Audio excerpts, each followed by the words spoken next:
Graça e paz, meus irmãos. Vamos abrir a palavra de Deus em Atos, capítulo 2. Vamos ler verso 32 e verso 33. Deus ressuscitou este Jesus, e disto todos nós somos testemunhas. Exaltado, pois, à direita de Deus, tendo recebido do Pai a promessa do Espírito Santo, derramou isto que vocês estão vendo e ouvindo. Atos capítulo 2 é um capítulo, no momento em que é derramado o Espírito de Deus, no dia do Pentecostes. E é um capítulo, sem dúvida, de muita polêmica, muito debate, muitas opiniões sobre o que de fato foram aquelas línguas que ocorreram ali em Atos capítulo 2.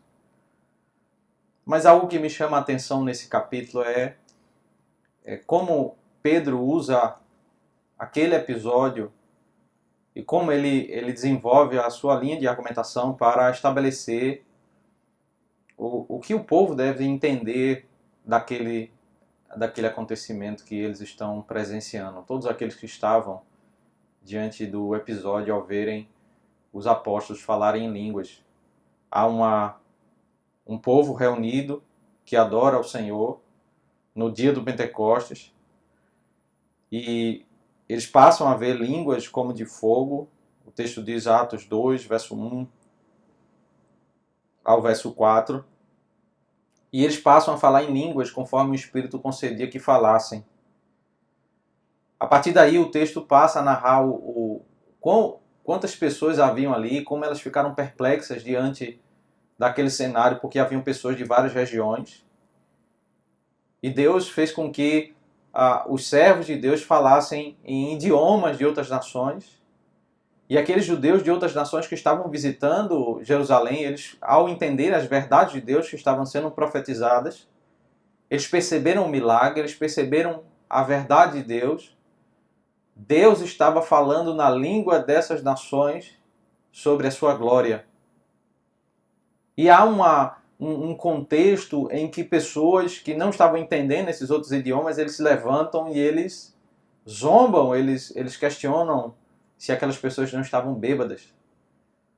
E é nesse contexto em que Pedro se levanta para trazer uma explicação, uma refutação a essa zombaria, e até mesmo uma explicação para fundamentar mais esses que estão perplexos, esses que estão admirados diante do milagre. O que significam essas coisas?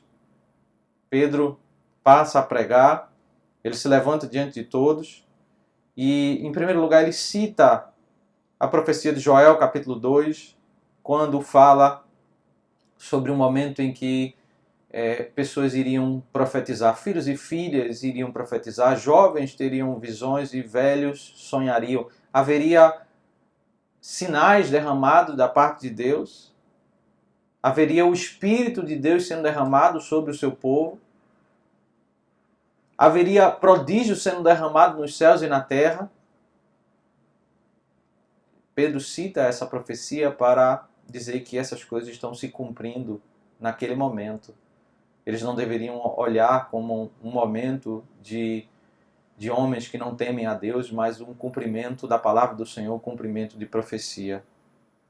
A partir de citar essa profecia de Joel, Pedro narra um pouco sobre a história de Cristo e fala que ele fez prodígios, ele fez milagres. Então é como se Pedro estivesse conectando a profecia de Joel não apenas ao evento do Pentecostes, mas ao ministério de Cristo, porque Cristo havia feito prodígios e foi por causa dele que temos esse episódio, esse evento do derramar do Espírito.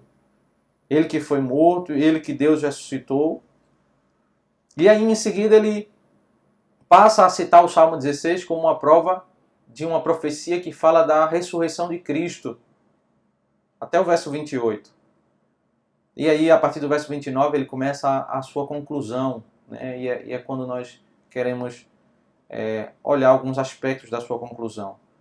Irmãos, permita-me falar-lhes claramente a respeito do patriarca Davi. Ele morreu e foi sepultado, e o seu túmulo permanece entre nós até hoje.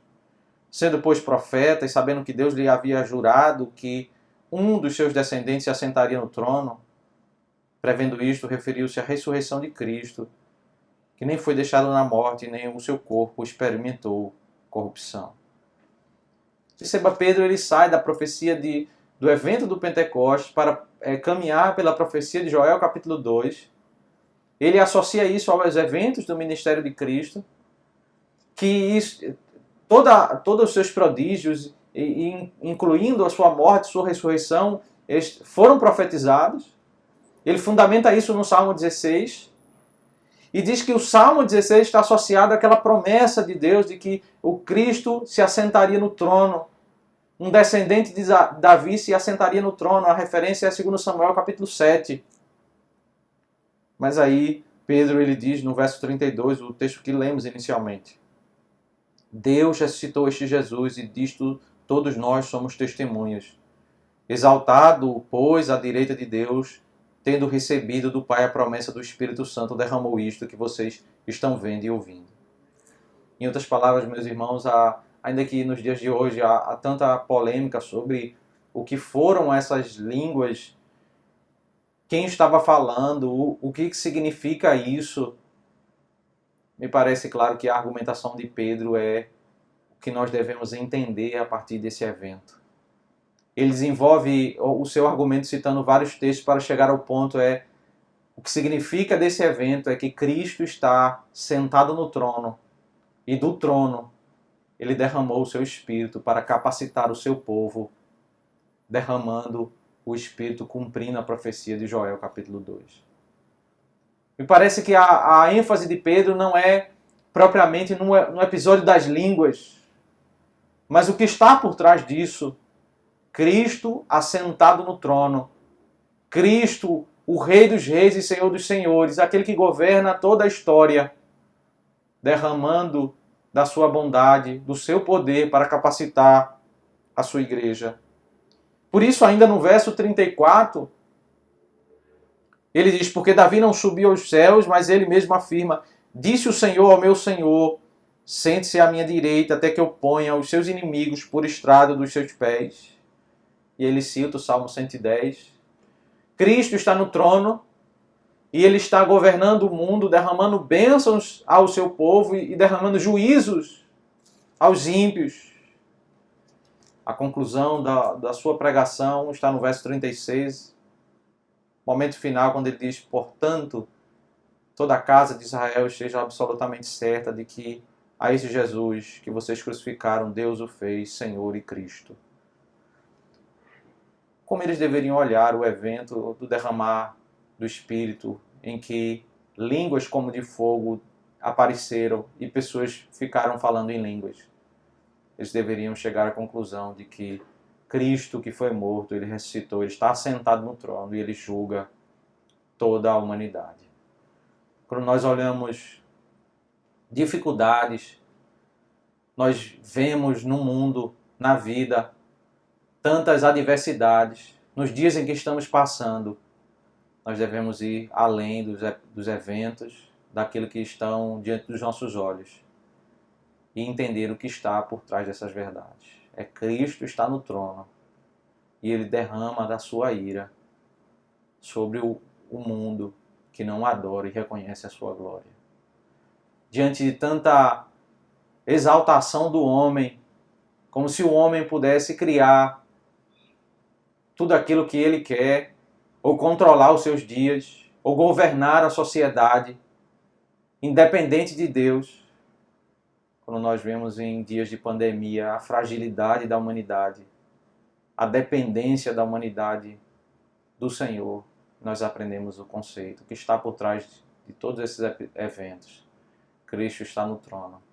É Ele quem governa toda a sociedade, toda a humanidade. É Ele que controla e derrama da sua graça ao seu povo e do seu juízo àqueles que se rebelam contra Ele. Que o Senhor Deus nos faça entender essas verdades. Oremos ao Senhor. Obrigado, ó Deus, pela Tua palavra, pela Tua bondade, pela Tua glória, Senhor, por ter enviado o Teu Filho para morrer por nós, por ter ressuscitado, ó Deus, e está no trono, sobre quem todo o mundo deve prestar contas. Obrigado a Deus por reconhecermos a Tua soberania e que o Senhor controla todas as coisas para a glória do Teu santo nome. Isso nós te agradecemos pelo Teu amor, em nome de Cristo.